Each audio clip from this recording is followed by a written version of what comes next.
This is Christine Bliss. I'm president of the Coalition of Services Industries in Washington, D.C.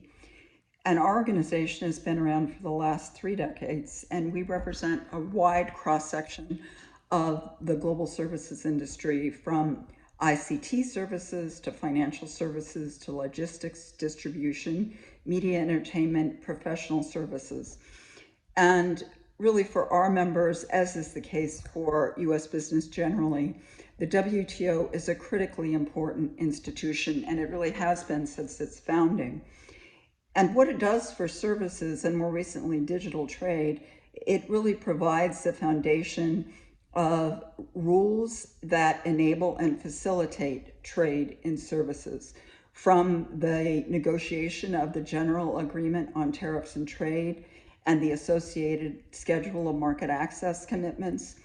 This has really provided a foundation of commercial certainty that has enabled business in services to flow across borders and to grow globally, to the point where services account and services trade is a huge percentage of global trade across the board, and will continue to be, particularly as it's so intertwined with the growth of data flows, cross-border data flows in particular.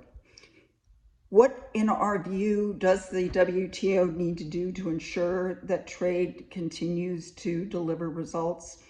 Well, for us, I think fundamentally, the institution itself needs to be strengthened and to be reformed so that it ensures its continued existence into the future. From a reform of the decision-making process in the WTO to a reform of dispute settlement, which remains critically important to the services industry. We also, in terms of what we want to see from the WTO system in the future, we want to see the negotiation of a strong agreement on e-commerce or digital trade that includes services market access commitments and includes strong data flow and data localization prohibitions, as well as a permanent moratorium on e-commerce duties.